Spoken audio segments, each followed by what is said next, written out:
Friend, आज की class में हम पढ़ेंगे पार्ट 2 डी और एफ ब्लॉक का। ठीक है, डी और एफ ब्लॉक तत्व के बारे में हमने पिछली क्लास में पढ़ा था। तो आज हम पढ़ेंगे डी ब्लॉक तत्व की विशेषताएं। ठीक है, डी ब्लॉक की विशेषताएं पढ़ेंगे। ठीक है, फिर उसके बाद हम उसके यौगिक के बारे में पढ़ेंगे, संक्रमण तत्वों के यौगिक के बारे में पढ़ेंगे।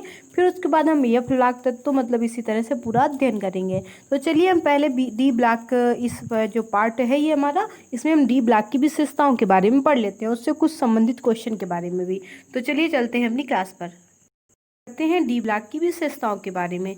डी ब्लॉक की जो पहली विशेषता है वो है हमारी परमाणुवीय त्रिज्या। तो परमाणुवीय त्रिज्या के बारे में पढ़ते हैं। तो देख लीजिए परमाणुवीय त्रिज्या में है क्या, नाभिक से बाह्य कोश की दूरी ही क्या कहलाती है, परमाणुवीय त्रिज्या कहलाती है। ठीक है, नाभिक से बाह्य कोश की दूरी ही परमाणुवीय त्रिज्या कहलाती है। डी ब्लॉक की त्रिज्या दो कारकों पर निर्भर करती है। ठीक है, जो डी ब्लॉक की त्रिज्या है यहाँ पे दो कारकों पर निर्भर करती है। पहला कारक क्या है उसके बारे में पढ़ लेते हैं।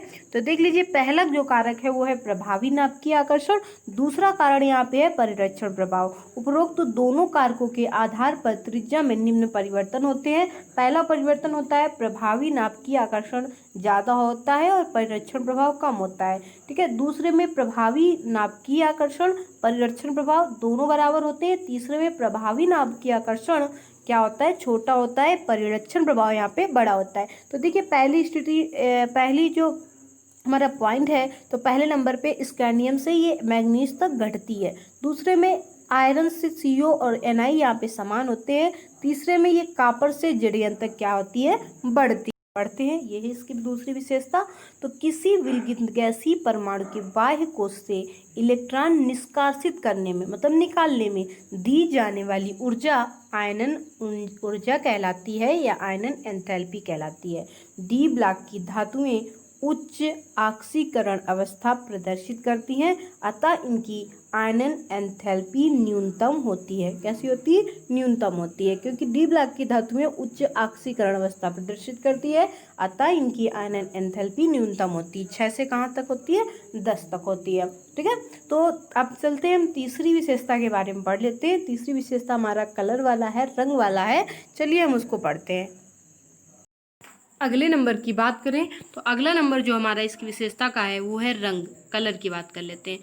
कलर इसका किस तरह से रंगीन हो जाता है उसके बारे में बात कर लेते हैं। तो देख लीजिए डी ब्लॉक की जो धातुएं होती हैं वो N-1 डी अपूर्ण होने के कारण, मतलब डी ब्लॉक के तत्व जो होते हैं वो अपूर्ण होते हैं, इसमें अपूर्णता होती है, इसलिए जो 3D होते हैं वो अपूर्ण होते हैं। तो अपूर्ण होने के कारण इसमें इलेक्ट्रॉनों में संक्रमण हो जाता है। इलेक्ट्रॉनों में क्या हो जाता है, संक्रमण हो जाता है। और जब इलेक्ट्रॉनों में संक्रमण हो जाता है तो ये रंगीन यौगिकों का निर्माण कर लेता है। इस प्रकार से जब डी ब्लॉक की धातुओं में N-1 डी अपूर्ण होने के कारण इलेक्ट्रॉन का संक्रमण हो जाता है तो वो रंगीन यौगिकों का निर्माण करता है। चलिए इससे संबंधित कुछ क्वेश्चन कर लेते हैं। इसमें क्वेश्चन भी इससे संबंधित दिए हो गए। तो देख लीजिए इससे संबंधित क्वेश्चन पहला हमारा जो है वो क्या कह रहा है। क्वेश्चन में पूछा गया है कि Ti+4, ठीक है, Ti⁴ रंगहीन है, क्यों, इसके कारण दीजिए। तो देख लीजिए जो N-1 डी रिक्त होने के कारण किस तरह से यहाँ पे दिया गया है, यही बोला गया है कक्षक में अगर क्या हो, इलेक्ट्रॉन उपस्थित ना हो। ठीक है, तो अपूर्ण होने के कारण डी कक्षक अपूर्ण होने के कारण ये जैसा कैसा रहता है, रंगहीन रहता है। ठीक है, क्योंकि ये संक्रमण तत्व है और संक्रमण तत्व कक्षक अपूर्ण है। अब देख लिए अपूर्ण किस प्रकार से है।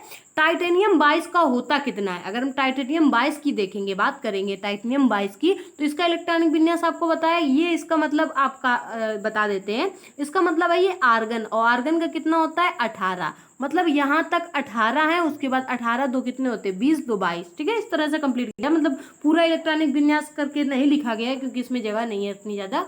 ठीक है, तो इसलिए ये शॉर्ट में लिख दिया है कि आर्गन का 18 तक होता है। ठीक है, तो 18 के बाद कितना होता है, 2 20, और 20 के बाद कितना, तो 22। हम पूरा इसका इलेक्ट्रॉनिक विन्यास करके देख लेते हैं। देखिए टाइटेनियम का जब पूरा इलेक्ट्रॉनिक विन्यास करेंगे तो 1s², 2s², 2p6। ठीक है, यहाँ पे 3s², 3p6। ठीक है, फिर क्या हो जाएगा, 4s²। ठीक है, इतना होगा। अब गिन लीजिए, 2 2 4 6, हाँ 22 है 22 कि नहीं है। तो देख लेते हैं 22 नहीं है अभी कंप्लीट, तो मतलब 4s के बाद क्या आता है, डी तो आता है, डी तो मेन है इसमें, तो 3d2 आ जाएगा। अब इसका ये पूरा टोटल है, ठीक है। तो देख लीजिए 18 तक है, 2 2 4 2 6, मतलब 6 2 8 10 10 2 12 12 6 कितना होता है 18 है, इसलिए यहाँ तक पूरे को आर्गन लिख दिया जाता है, ठीक है। तो शॉर्टली में लिख दिया गया इसको। अब देख लीजिए इसका इलेक्ट्रॉनिक विन्यास इतना होता है, लेकिन जब ये जो ऊपर लिखे होते हैं पॉजिटिव में 4 चढ़ जाए, मतलब इसमें 4 की कमी कर दीजिए, तो 22 में 4 घटा देंगे तो कितने बचेंगे, तो 22 में जब 4 घटा देंगे तो 18 बचेंगे। तो मतलब यहाँ पे जो ये डी होगा ये भी 0 हो जाएगा, और जो 4s होगा ये भी 0 हो जाएगा। तो वही यहाँ पे दिखाया गया है कि 3d 0 हो गया और 4s 0 हो गया। और हमको इसी ने पूछा है कि ये रंगहीन क्यों है, ठीक है।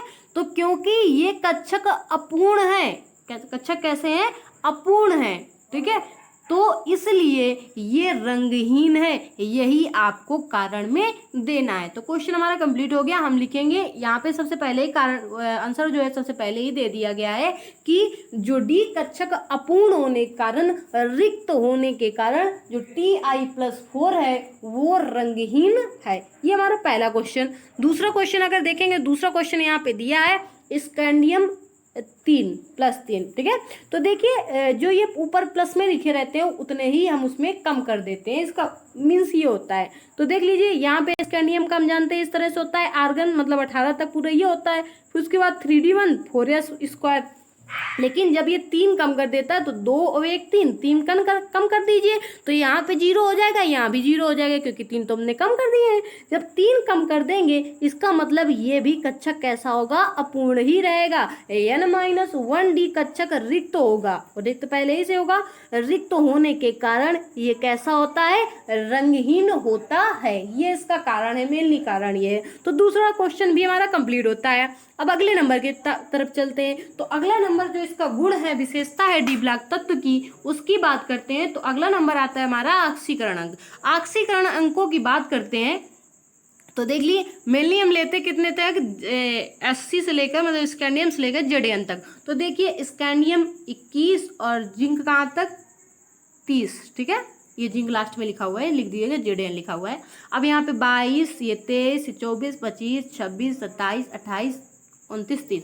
देखिए इसकी +3 ऑक्सीकरण संख्या, इसकी +2 +2 +2 +2 +2 +2 +2 फिर +1, फिर इसकी कितनी होती है, Zn की कितनी होती है, तो Zn की भी कितनी होगी, +1, ठीक है। अब देख लीजिए इस तरह से इसकी ऑक्सीकरण संख्या जो होती है। फिर लिखी गई +3 +3 +3 +4 +3 +4 +2, फिर यहाँ पे करेंगे तो +4 +5 +4 +5, यहाँ पे 6 7, इतनी इस तरह से ऑक्सीकरण अंक होते हैं। तो देखिए जो क्वेश्चन क्या है हमारा, क्वेश्चन है हमसे पूछा गया, इससे संबंधित क्वेश्चन भी पूछा गया है ऑक्सीकरण संख्या से, तो उस क्वेश्चन को पहले हम चेक कर लेते हैं। देखिए क्वेश्चन पूछा गया है कि उच्चतम ऑक्सीकरण अंक वाली वे धातुएं जिनका ऑक्सीकरण अंक वर्ग संख्या के बराबर होती है, मतलब उनका हमें उन संख्याओं को लिखना है, उनका नाम बताना है यहाँ पे कि जिनका ऑक्सीकरण उच्चतम होता है। तो अभी देख लीजिए हमने सबके ऑक्सीकरण पढ़े, ठीक है, सब जो संक्रमण धातुएं मतलब जो डी ब्लॉक की धातुएं हैं उन सबके हमने ऑक्सीकरण पढ़े। उसमें सबसे ज्यादा क्रोमियम का और मैग्नीज का है। तो बस वही हमसे क्वेश्चन पूछा गया है कि उच्चतम ऑक्सीकरण अंक वाली वे धातुएं जिनका ऑक्सीकरण जो अंक होता है वर्ग संख्या के बराबर होता है। तो ये दोनों का ही ऑक्सीकरण उच्चतम होता है, मतलब इन्हीं दोनों का नाम लिखेंगे। तो हम लिख देंगे क्रोमियम का 6 प्लस का 6 और मैग्नीज का प्लस का 7, यही हमारा क्या हो गया, आंसर हो गया। अगले क्वेश्चन की बात करें तो अगला क्वेश्चन है वह संक्रमण धातु जिसमें परिवर्तनशील संयोजकता नहीं पाई जाती है। तो अगर परिवर्तनशील संयोजकता की बात करें तो परिवर्तनशीलता जो संयोजकता है वो किसमें नहीं पाई जाती है, तो परिवर्तनशील संयोजकता सिर्फ एक में नहीं पाई जाती। देखिए और सब परिवर्तित हो रहे हैं, पहले 2 थी, फिर 3 हो गई, फिर 4 हो गई, ठीक है, ये सब परिवर्तन हो रहे हैं, लेकिन ये जो स्कैंडियम है ये परिवर्तन नहीं हो रहा है। अब आप कहोगे कि ये Zn वाला भी तो परिवर्तन नहीं हो रहा है, ये Zn वाला भी तो परिवर्तन नहीं हो रहा। हाँ, Z1 वाला भी परिवर्तन नहीं हो रहा है, लेकिन आपको अभी बताया गया था कि जो Sc से स्कैंडियम से लेके जो कॉपर तक होते हैं ये केवल संक्रमण तत्व के अंतर्गत आते हैं। Zn जो होता है वो संक्रमण तत्व के अंतर्गत नहीं आता। लेकिन क्वेश्चन में आपसे पूछा गया है कि वह संक्रमण धातु जिसमें परिवर्तनशील संयोजकता नहीं पाई जाती है, तो हम लिख देंगे कि स्कैंडियम ऐसा धातु है, संक्रमण तत्व है जिसमें क्या होता है, परिवर्तनशील संयोजकता नहीं पाई जाती है। तो ये दोनों क्वेश्चन हो गए। अगले क्वेश्चन पे चलते हैं। अगला क्वेश्चन हमारा क्या है उसकी बात करते हैं। इससे संबंधित अभी क्वेश्चन है, ठीक है, मतलब ऑक्सीकरण संख्या से काफी ज्यादा क्वेश्चन आते हैं, ठीक है। चलिए दूसरे क्वेश्चन की बात कर लेते हैं। दूसरा क्वेश्चन यहाँ पे बोला गया है कि संक्रमण धातुएं परिवर्तनशील संयोजकता दर्शाती हैं क्यों। जो संक्रमण धातुएं होती हैं वो परिवर्तनशील संयोजकता प्रदर्शित करती हैं, और इसका क्यों का मतलब ये जो है ये परिवर्तनशील संयोजकता क्यों प्रदर्शित करती हैं इसके बारे में आपको बताना है। तो चलिए पढ़ लेते हैं। देखिए जो संक्रमण धातुएं होती हैं उनमें N-1D व NS कक्षकों की ऊर्जाओं में अंतर अल्प होता है, मतलब थोड़ा सा अंतर होता है। N-1D और NS कक्षकों के बीच में जो ऊर्जा का अंतर होता है वो काफी कम होता है, जिससे इलेक्ट्रॉन स्थानांतरण द्वारा एक से अधिक संयोजकता प्रदर्शित हो जाती है। जहाँ पे इलेक्ट्रॉन जो स्थानांतरण होता है, इलेक्ट्रॉनों का क्या होता है, स्थानांतरण होता है, इधर उधर इलेक्ट्रॉन जाते हैं, तो उनके द्वारा एक से अधिक संयोजकता प्रदर्शित हो जाती है। तो किस कारण ये परिवर्तनशील संयोजकता प्रदर्शित करते हैं, क्योंकि इनकी ऊर्जा में अल्प अंतर होता है और इनमें इलेक्ट्रॉनों का जो स्थानांतरण होता है एक से अधिक संयोजकता प्रदर्शित करते हैं, इस कारण ये परिवर्तनशील संयोजकता प्रदर्शित करती है। तो ये क्वेश्चन हमारा इससे संबंधित ही था। अगले अगर क्वेश्चन की बात करें, ये भी ऑक्सीकरण संख्या से ही संबंधित क्वेश्चन है।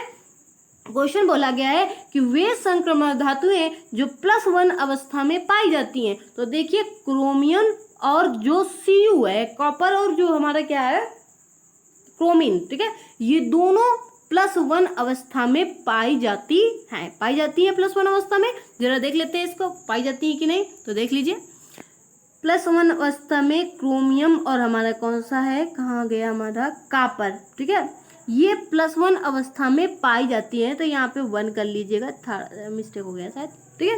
ये दोनों धातुएं +1 अवस्था में पाई जाती हैं, ठीक है। चलिए अगले क्वेश्चन को एक मिनट देख लेते हैं।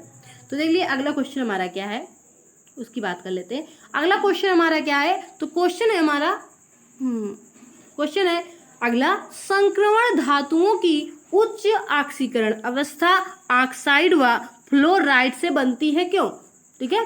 तो देखिए ऑक्सीजन व फ्लोरीन छोटे आकार व उच्च विद्युत ऋणायन होते हैं, जिससे ये धातुओं के साथ धातु के इलेक्ट्रॉन को आसानी से निष्कासित कर देते हैं व धातु उच्चतम ऑक्सीकरण अवस्था में प्रदर्शित होती है। तो इस तरह से जो होती है ये संक्रमण धातुओं की उच्च ऑक्सीकरण अवस्था और ऑक्साइड फ्लोराइड से बनती है, ठीक है।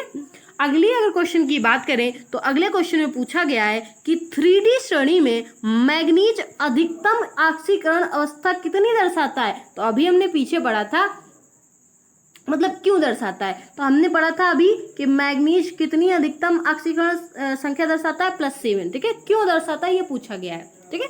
तो देखिए ये कारण है अधिकतम 3D5 अयुग्मित इलेक्ट्रॉन होने के कारण, क्योंकि इसमें अधिकतम जो अयुग्मित इलेक्ट्रॉन पाए जाते हैं, ठीक, कितने, पांचों का जोड़ा नहीं होता है। सबसे ज्यादा अयुग्मित इलेक्ट्रॉन होते हैं जब इलेक्ट्रॉन पहले इस तरह से भरे जाते हैं नीचे, अभी पता है पहले वो नीचे की तरफ इस तरह से भरे जाते हैं, ठीक है, और फिर इस तरह से भरे जाते हैं, ठीक है। तो इसमें ये अयुग्मित होता है, कैसा होता है, अयुग्मित। 5 सबसे ज्यादा अयुग्मित संख्या है इन अयुग्मित की पेड़ की, इसलिए ये क्या होते हैं, ये जो होते हैं अधिकतम ऑक्सीकरण अवस्था दर्शाता है। अगले क्वेश्चन की बात करें तो अगला क्वेश्चन क्या है, धातुओं के वे यौगिक जिनमें धातुएं शून्य ऑक्सीकरण अवस्था में पाई जाती हैं। तो देखिए अगर बात करें तो शून्य अवस्था में कौन कौन पाई जाती है ऑक्सीकरण अवस्था में, तो NiCO4 किसने की ऑक्सीकरण संख्या शून्य पाई जाती है, FeCO5 की भी ऑक्सीकरण संख्या शून्य पाई जाएगी,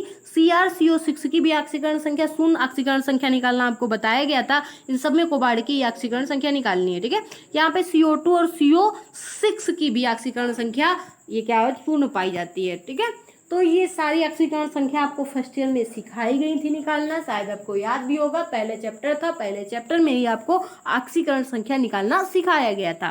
ठीक है, चलिए आगे बात करते हैं।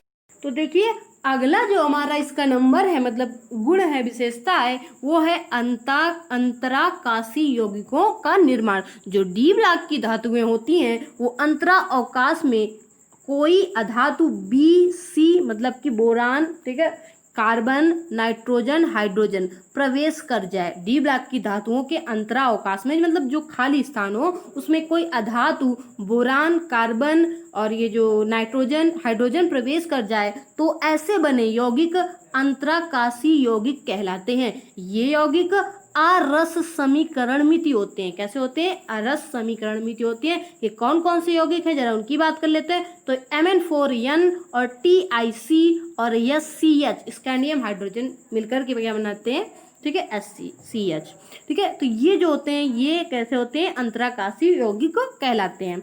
आगे बात करेंगे अगले क्वेश्चन की। तो अगला क्वेश्चन हमारा मिश्र धातुओं का निर्माण। मिश्र धातुओं के निर्माण की बात करें तो धातुओं के संयोजन से मिश्र धातु बनती है। धातुओं के संयोजन से मिश्र धातु बनती है। ये मिश्र धातुएं कठोर उच्च गलनांकी होती हैं, जैसे पीतल। फिर क्या होगा? कांसा। पीतल किससे किससे मिलकर बना होता है? तो पीतल मिलकर बना होता है Zn प्लस कॉपर से, जिंक और कॉपर से। और जो कांसा मिलकर बना होता है वो मिलकर बना होता है कॉपर और Sn से, मतलब कि कॉपर और टिन से। ठीक है, तो ये दोनों जो होती हैं मिश्र धातुओं के अंतर्गत आती हैं। तो याद कर लीजिएगा, ये वैसे कंपटीशन लेवल के में भी पूछी जाती है, काफी इंपॉर्टेंट है कि पीतल किससे मिलकर बना होता है। तो पीतल Zn मतलब जिंक और कॉपर से मिलकर बना होता है। और कांसा किससे मिलकर बना होता है? तो कॉपर और टिन Sn से मिलकर बना होता है। चलिए आगे बात करते हैं, अगली विशेषता देखते हैं इसकी। अगली विशेषता इसकी क्या है? तो अगली विशेषता जो इसकी है वो है चुंबकीय प्रवृत्ति। ठीक है, जो डी ब्लॉक के तत्व होते हैं उनमें चुंबकीय प्रवृत्ति भी पाई जाती है। देखिए डी ब्लॉक की धातुओं में चुंबकीय आघूर्ण का मान Nn+2 से प्रदर्शित किया जाता है। चुंबकीय प्रवृत्ति 3 प्रकार की होती है। पहली होती है अनचुंबकीय प्रकृति। ठीक है, दूसरी बात करेंगे तो पहली बात कर लेते हैं, यहाँ पे अणु है, लिख लीजिएगा, अणु नहीं है, अनचुंबकीय है। तो देख लीजिए अनचुंबकीय के बारे में पढ़ लेते हैं। अणुचुंबकीय पदार्थों के गुण को अणुचुंबकत्व कहते हैं। ठीक है, तो यहाँ पे अणुचुंबकीय ही है। ठीक है, तो अणुचुंबकीय प्रकृति, अणुचुंबकीय पदार्थों के गुण को अणुचुंबकत्व कहते हैं। ये चुंबकीय क्षेत्र में आकर्षण अनुभव करते हैं व अस्थायी चुंबक होते हैं। इनमें अयुग्मित इलेक्ट्रॉन पाए जाते हैं जिनमें चुंबकीय आघूर्ण का मान एक दूसरे से निरस्त नहीं होता है।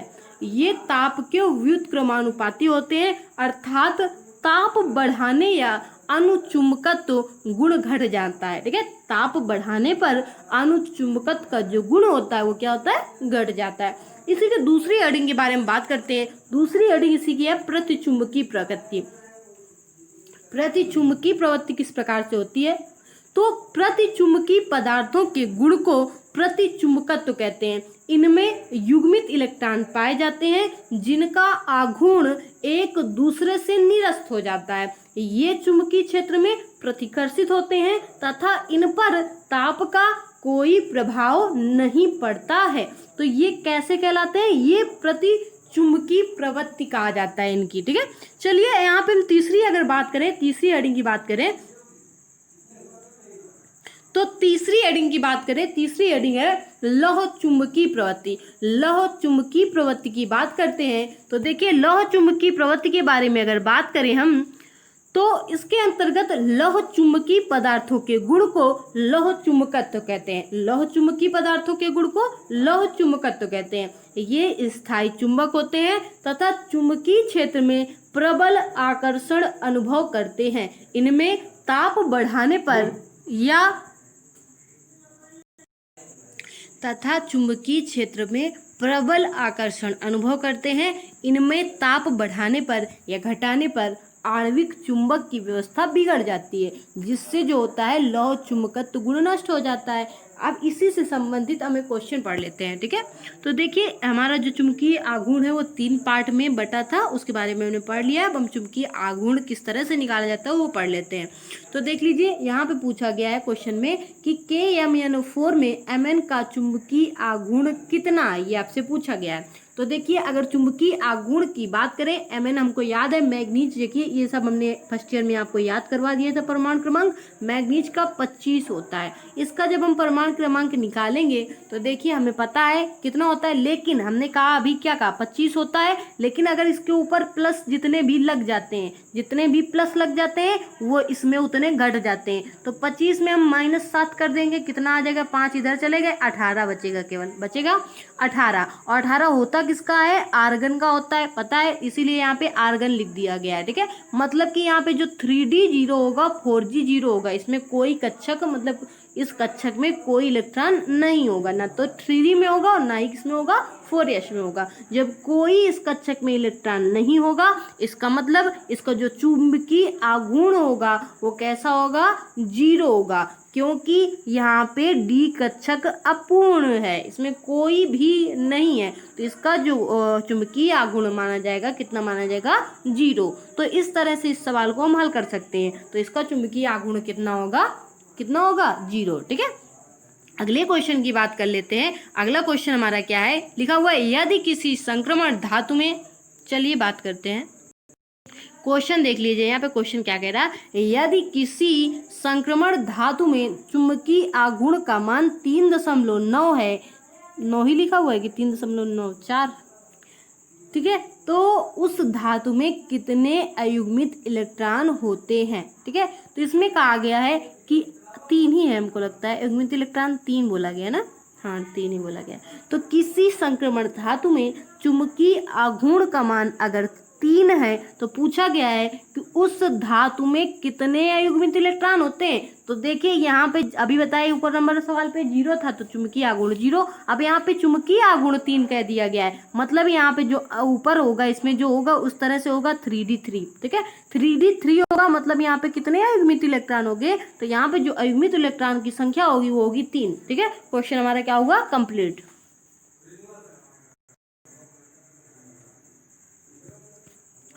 उत्प्रेरकी गुण की बात कर लेते हैं, इसका 8 नंबर है। तो उत्प्रेरकी गुण क्या होता है, डी ब्लॉक की धातुएं मुक्त संयोजकताओं के कारण अच्छी उत्प्रेरक होती हैं। ये मुक्त संयोजकताएं 2 कारणों से उत्पन्न करती है।